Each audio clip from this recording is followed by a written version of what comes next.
Welcome to sports live presented by cool. আপনাদের সঙ্গে আছি আমি রঞ্জন শান্ত। হাসপাতাল থেকে বাসায় ফিরলেন তামিম ইকবাল। ঢাকার এভারকেয়ার হাসপাতাল থেকে আজ দুপুরে রিলিজ দেওয়া হয়েছে এই তারকা ক্রিকেটারকে। স্বাভাবিক জীবনে ফিরতে তাকে জীবনযাপনের ধরনে পরিবর্তন আনার কথাও বলেন চিকিৎসকরা। তবে ধূমপানের সাথে তামিমের নাম চলে আসায় দুঃখ প্রকাশ করেছেন ডক্টর শাহাবুদ্দিন তালুকদার। সে সিগারেট খাইতে চাচ্ছে, কিন্তু আমরা অ্যালাউ করতেছি না। প্রশ্নটা এই বক্তব্যের পর থেকেই ছিল, একজন অন ডিউটি ডক্টর কি কখনোই তার রোগীর গোপনীয়তা লঙ্ঘন করতে পারেন? ডক্টর পেশেন্ট সম্পর্ক তো লয়ার ক্লায়েন্টের সম্পর্কের মতোই, একদম প্রাইভেট। তামিম ইকবালের সেই ব্যক্তিগত গোপনীয়তা লঙ্ঘন করেছিলেন রাজধানীর এভারকেয়ার হাসপাতালের ডাক্তার শাহাবুদ্দিন তালুকদার। নিজের ভুল বুঝতে পেরে হাসপাতাল কর্তৃপক্ষ এবং তিনি ব্যক্তিগতভাবেও দুঃখ প্রকাশ করেছেন। তামিমের শারীরিক অবস্থা বর্ণনা করতে যেয়ে হৃদরোগের ঝুঁকি হিসাবে স্মোকিং প্রশ্নটা আসছে এবং এখানে তামিমের নামটা ভুলবশত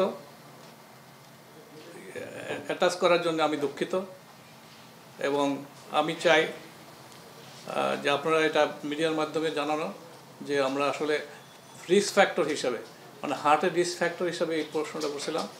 তামিমের নামটা এখানে এসে যাওয়ার জন্য আমরা দুঃখিত। গত সোমবার হার্ট অ্যাটাক করেন তামিম ইকবাল। তার হার্টে ব্লক ধরা পড়ে, রিংও পরানো হয়। ফিজিও ডাক্তার আর গাজীপুরের কেপিজে হাসপাতালের অসাধারণ চিকিৎসা ব্যবস্থার কল্যাণে রক্ষা পায় দেশের ক্রিকেটের এক রত্নের জীবন। ১.৫ দিন পর তামিমকে আনা হয় ঢাকার এভারকেয়ার হাসপাতালে। সেখানেই গত ২ দিন ধরে বাংলাদেশের সাবেক এই অধিনায়কের দেখভাল চলছে। তামিমের শারীরিক অবস্থার উন্নতি হয়েছে, হাসপাতাল থেকে ছাড়পত্রও মিলেছে। শুক্রবার দুপুরে বাসায় চলে গেছেন খান সাহেব। আমরা তার শারীরিক অবস্থা পর্যবেক্ষণ করে আজ মেডিকেল কোর্ট ডিসিশন নিলাম ওনাকে বাড়ি ডিসচার্জ দেওয়ার জন্য, বাড়ি পাঠানোর জন্য, with some medication, lifestyle medication, medicine and কিছু রিহ্যাবিলিটেশন প্রোগ্রাম দিয়ে। আপাতত বাসায় থাকবেন তামিম। জানা গেছে কিছুদিনের মধ্যেই উন্নত চিকিৎসা এবং আরও চেকআপের জন্য থাইল্যান্ডে যেতে পারেন তামিম ইকবাল। আফনান পিয়াল, যমুনা স্পোর্টস, ঢাকা।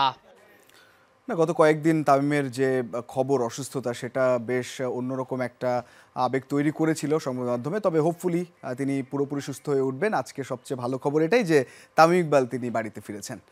সম্প্রতি বোলিং অ্যাকশন পরীক্ষায় পাশ করেছেন সাকিব আল হাসান। আবারও তাই সাকিবের জাতীয় দলে ফেরার দরজা খুলে যাচ্ছে। কেন 18 বছর খেলার পরও সাকিব সবার চেয়ে আলাদা? বাংলাদেশ দলের সম্ভাব্য টি-20 অধিনায়ক লিটন দাস বলছেন, সাকিবকে আলাদা করেছে তার সাহস আর ক্ষুরোধার মস্তিষ্ক। সে ব্যাটসম্যান খুব ভালো রিড করতে পারে এবং এক স্টেপ গেমে আগায় থাকে। তার ব্রেভ অনেক বেশি বোলিংয়ে। 20টা বছর ধরে যিনি স্বীকৃত ক্রিকেটে হাত ঘুরিয়ে এসেছেন, সবশেষ 3-4টা মাস সেই সাকিব আল হাসানেরই বল করা ছিল নিষিদ্ধ। বোলিং অ্যাকশন পরীক্ষায় পাশ করে সপ্তাহখানেক আগে সেই সাকিব আবারও পেয়েছেন বল করার সুযোগ। নিশ্চিতভাবেই এক সময়ের বিশ্বসেরা অলরাউন্ডার এখন দুনিয়ার সবচেয়ে সুখী মানুষদের একজন।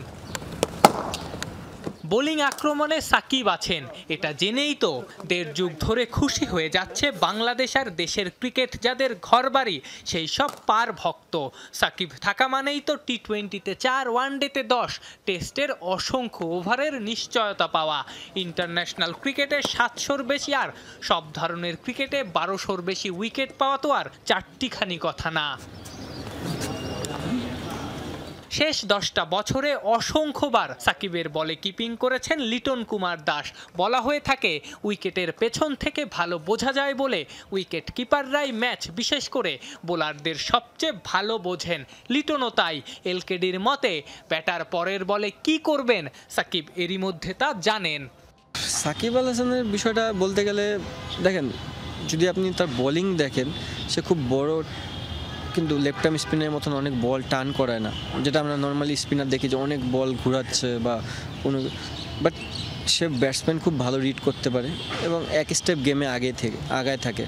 তার ব্রেভ অনেক বেশি বোলিংয়ে, যেটা আমার মনে হয় 50% গেম তারা আগায় দেয়। এক ব্রেভ, সেকেন্ড হচ্ছে সে জানে যে এরপরে ব্যাটসম্যান কী চিন্তা করতে পারে। সো আমার মনে হয় এই জায়গায় এই দুইটা জিনিসই তার স্কিলটাকে আরও ডেভেলপ করে দিয়েছে। নিশ্চিতভাবেই সাকিবের ক্ষুরোধার মস্তিষ্ক আর সাহসও আবারও ব্যবহার করতে চাইবে বাংলাদেশ দল। যেহেতু বোলিং অ্যাকশন পরীক্ষায় শুধরে গেছেন, আবারও জাতীয় দলের জার্সিতে সাকিবকে দেখা গেলে অবাক হওয়ার কিছুই থাকবে না। আগেই তো বলে রেখেছেন দল চাইলে 2026 টি-20 বিশ্বকাপে ফিরতেও তিনি রাজি আছেন। আফনান পিয়াল, যমুনা স্পোর্টস, ঢাকা। ইংল্যান্ডে যেতে চেয়েছিলেন শার্দুল ঠাকুর। মহসিন খানের ইনজুরিতে নেট বোলার থেকে যোগ দেন লখনৌ সুপার জায়ান্টসে। এখন পর্যন্ত 2 ম্যাচে 6 উইকেট নিয়ে সর্বোচ্চ উইকেট শিকারী এই অলরাউন্ডার। জাহির খানের ফোনেই অবিকৃত থেকে এখন উইকেটের শীর্ষে শার্দুল ঠাকুর। অনেকটাই অবাক করা ছিল যখন 18তম আইপিএল এর নিলাম ঘরে অবিকৃত ছিলেন শার্দুল ঠাকুর। এত ক্রিকেটারের ভিড়ে কোনো ফ্র্যাঞ্চাইজি আগ্রহ দেখায়নি এই অলরাউন্ডারকে দলে নিতে। কথায় আছে ভাগ্যের লিখন যায় না করা খণ্ডন। পেসার মহসিন খানের ছিটকে যাওয়ায় লখনৌ সুপার জায়ান্টসে সুযোগ পেয়ে যান শার্দুল। সেই সুযোগেই যেন এবার করছেন বাজিমাত। আইপিএলে এখন পর্যন্ত 2 ম্যাচে নিয়েছেন 6 উইকেট। চলমান আসরে এখন অবধি সর্বোচ্চ উইকেট শিকারী এই পেসার। যদিও শার্দুলের দল পাওয়ার পেছনে অবদান ছিল লখনৌর মেন্টর জাহির খানের। নিলামে দল না পাওয়ার পর ইংল্যান্ডে কাউন্টি খেলতে যাওয়ার পরিকল্পনা করে ফেলেছিলেন এই বোলিং অলরাউন্ডার। জাহির খানই তাকে ডেকে আনেন নেটে বোলিংয়ের জন্য। এরপর মহসিনের ইনজুরিতে দ্রুতই তাকে দলে নেওয়া হয়। আইপিএলে দল না পাওয়ায় আমি ইংল্যান্ডে গিয়ে কাউন্টি খেলার পরিকল্পনা করেছিলাম। রঞ্জি ট্রফি চলাকালে জহির আমাকে ফোন করে বলেছিলেন তোমাকে বিকল্প খেলোয়াড় হিসেবে ডাকা হতে পারে, তাই আশা ছিল না। যদিও আগের আসরে বল হাতে ভালো সময় কাটেনি শার্দুলের। চেন্নাই সুপার কিংসের জার্সিতে 9 ম্যাচে শিকার করেছিলেন মোটে 5 উইকেট। রান দিয়েছিলেন ওভার প্রতি প্রায় 10-এর কাছাকাছি ইকোনমিতে। এবারের আসরে নিজের খেলার প্রথম ম্যাচে 19 রানে 2 উইকেট শিকারের পর দ্বিতীয় ম্যাচে সানরাইজার্স হায়দ্রাবাদের হয়ে 34 রানে 4 উইকেট নিয়ে ম্যাচ সেরা হন শার্দুল ঠাকুর। হাসান আল মারুফ, যমুনা স্পোর্টস। তীব্র চড়া মূল্যে 3 পয়েন্ট পেয়েছি আমরা, সেজন্য বিসর্জন দিতে হয়েছে দানি ওলমোর মতো তারকাকে। ওসাসুনার বিপক্ষে ম্যাচ জিতেও এভাবেই নিজের ক্ষোভ উগড়ে দিলেন বার্সেলোনা কোচ হ্যান্সি ফ্লিক। ঠাসা সূচিতে বিরক্ত এই জার্মান কোচের দাবি, টাকার পেছনে ছুটতে গিয়ে ফুটবলারদের সুরক্ষার কথা ভুলতে বসেছে সবাই। নতুন ফরম্যাটের ক্লাব বিশ্বকাপকেও ফিফার বাড়াবাড়ি হিসেবে দেখছেন তিনি। যেখানে বাঘের ভয় সেখানেই সন্ধ্যা হয়। চিকিৎসকের মৃত্যুর কারণে স্থগিত হওয়া ওসাসুনার বিপক্ষে ম্যাচটি আন্তর্জাতিক বিরতির ঠিক পরপরই খেলতে বার্সেলোনাকে বাধ্য করে লা লিগা কর্তৃপক্ষ। এ নিয়ে তীব্র আপত্তি ছিল কাতালান ক্লাবটির। বেশ কয়েকজন ফুটবলারকে একাদশে না পাওয়ার সঙ্গে কোচ হ্যান্সি ফ্লিকের শঙ্কা ছিল চোট নিয়ে। শেষ পর্যন্ত হলোও তাই। ম্যাচটি 3-0 ব্যবধানে জিতলেও চোটে পড়ে অনির্দিষ্টকালের জন্য মাঠের বাইরে চলে যেতে হচ্ছে দানি ওলমোকে। তাই তো ম্যাচ শেষে ক্ষোভ উগরে দিলেন বার্সেলোনা কোচ। ম্যাচ খেলার সঠিক সময়টি ছিল না। আন্তর্জাতিক বিরতির ঠিক পরপর এটা ভালো কিছু না। আমরা 3 পয়েন্ট পেয়েছি, তবে এর জন্য চড়া মূল্য দিতে হয়েছে। চোটে পড়েছেন দানি ওলমো। জানি না কতদিন তাকে বাইরে থাকতে হবে, 2 সপ্তাহ কিংবা 3 সপ্তাহ। অনেক ম্যাচ, চড়া মূল্যেই 3 পয়েন্ট পেতে হয়েছে। ওসাসুনার বিপক্ষে ম্যাচটি সহ আগামী 9 দিনের মধ্যে মোট 5 ম্যাচে মাঠে নামতে হবে ফ্লিক শিষ্যদের। শুধু তাই নয়, এপ্রিলের পুরোটাই কাটবে ব্যস্ত সূচিতে। সব মিলিয়ে 20 দিনের মধ্যে লড়তে হবে 7টি ভিন্ন প্রতিপক্ষের বিপক্ষে। ক্লাব ও জাতীয় দলের এমন ঠাসা সূচির মাঝে নতুন আঙ্গিকে 32 দল নিয়ে ক্লাব বিশ্বকাপ আয়োজন করতে যাচ্ছে ফিফা। বার্সেলোনা এই আসরে না থাকলেও ফুটবলারদের কথা ভেবে এই আসরকে বাড়াবাড়িই বললেন হ্যান্সি ফ্লিক। ফুটবলারদের কথা শুনতে হবে আমাদের, এটা গুরুত্বপূর্ণ।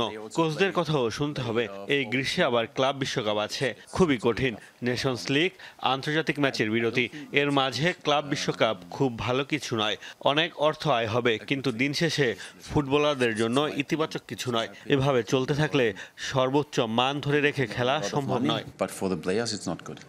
চলতি লা লিগায় 28 ম্যাচে 63 পয়েন্ট নিয়ে টেবিলের শীর্ষে বার্সেলোনা। তবে 60 পয়েন্ট নিয়ে দ্বিতীয় স্থানে থাকা রিয়াল মাদ্রিদ রীতিমতো ঘাড়ে নিঃশ্বাস ফেলছে ফ্লিক শিষ্যদের। কোপা দেল রে ও চ্যাম্পিয়ন্স লিগেও নকআউট পর্বে লড়াই চলছে কাতালান জায়ান্টদের। তাই চোটের সঙ্গে আছে শিরোপা জয়ের চ্যালেঞ্জও। মুজরা বিন তারেক, যমুনা স্পোর্টস।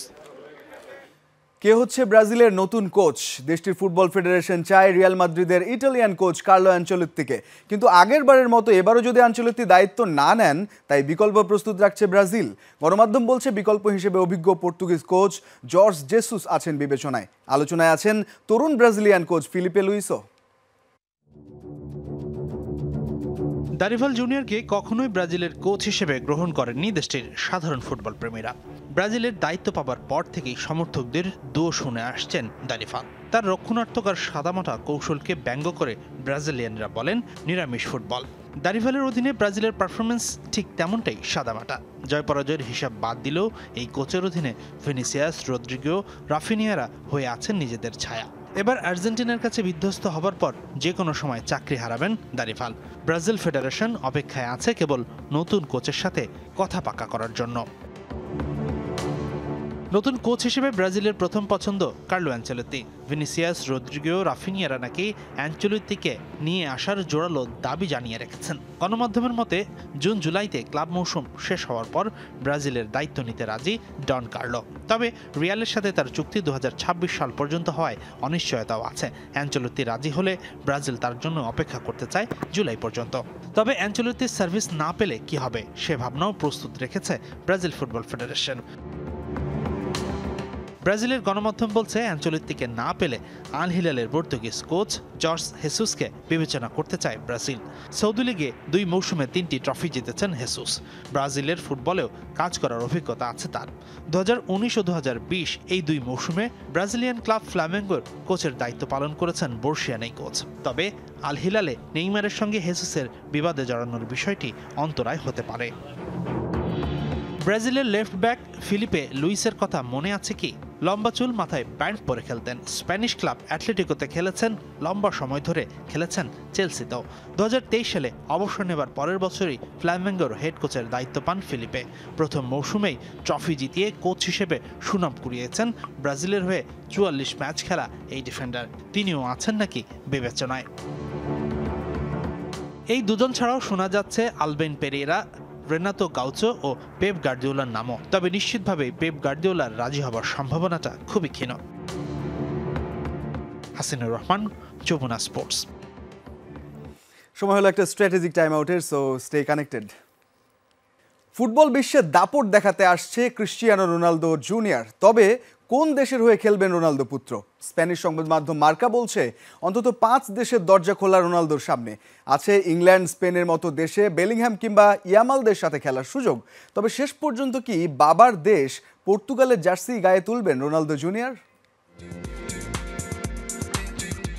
গত মাসেই জীবনের 40 বসন্ত পেরিয়ে 41-এ পা দিয়েছেন ক্রিশ্চিয়ানো রোনালদো। 2002 সালে স্পোর্টিং সিপির হয়ে অভিষেকের পর বল পায়ে কাটিয়ে ফেলেছেন 2 যুগ। 929 গোল নিয়ে এখনও ছুটছেন অদম্য গতিতে।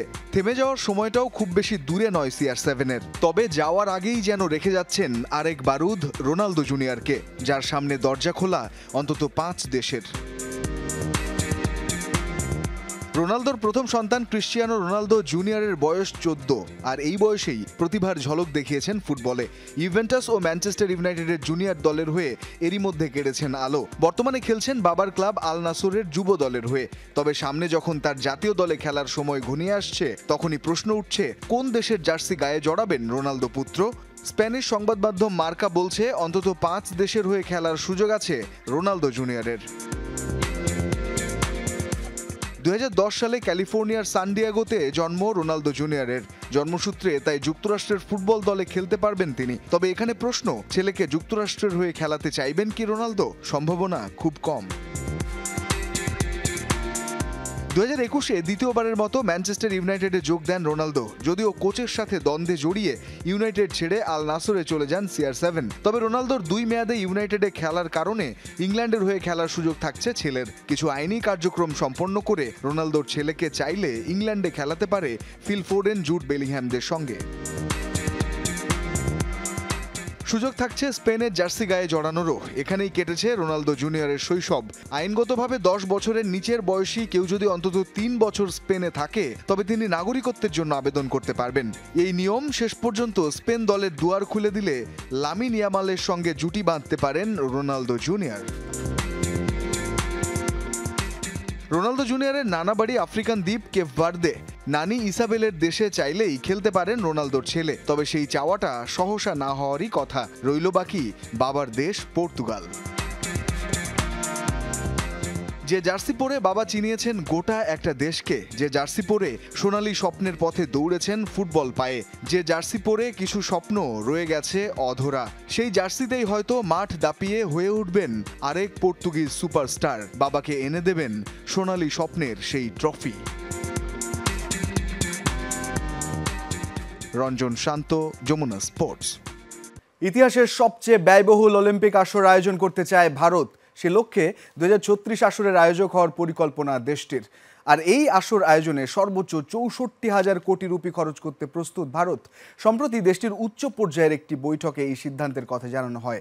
আসন্ন লস অ্যাঞ্জেলেস অলিম্পিকে আয়োজনে খরচ হবে প্রায় 44,000 কোটি রুপি। এর থেকেও প্রায় 20,000 কোটি রুপি বেশি খরচে 2036 অলিম্পিক আয়োজনের পরিকল্পনা ভারতের, যেখানে সবচেয়ে বেশি অর্থ ব্যয় হবে অবকাঠামো নির্মাণ ও সংস্কারে। বাকি অর্থ খরচ হবে আসর আয়োজন, লোকবল, থাকার জায়গা ও যাতায়াতে। প্রাথমিক পরিকল্পনা মতে আহমেদাবাদ, গান্ধীনগর, ভোপাল, গোয়া, মুম্বাই ও পুনেতে আসরের বিভিন্ন ইভেন্ট আয়োজন করা হবে। যৌন নিপীড়নের সাজা থেকে মুক্তি পেলেন ব্রাজিলিয়ান ডিফেন্ডার দানি আলভেজ। আদালত সকল বিধিনিষেধ তুলে নেওয়ায় এখন স্পেন ছেড়ে যেতে পারবেন এই রাইট ব্যাক। 2022 সালের ডিসেম্বরে বার্সেলোনার একটি নাইট ক্লাবে এক নারীকে যৌন নিপীড়নের অভিযোগে দোষী সাব্যস্ত হওয়ায় 2024 সালের ফেব্রুয়ারিতে আলভেজকে 4.5 বছরের কারাদণ্ড দেয় আদালত। দেশ ও ক্লাবের হয়ে 40-এর বেশি শিরোপা জেতা আলভেজ বার্সেলোনার আদালতের ওই রায়ের বিরুদ্ধে আপিল করেন। কাতালোনিয়ার হাইকোর্ট শুক্রবার 41 বছর বয়সী আলভেজের সাজা বাতিল করে। রায়ে বলা হয় তার বিরুদ্ধে মামলায় অসঙ্গতি আছে। আদালত তার ভ্রমণ নিষেধাজ্ঞা তুলে নেয়, যার ফলে স্পেন ছেড়ে চলে যেতে পারবেন আলভেজ।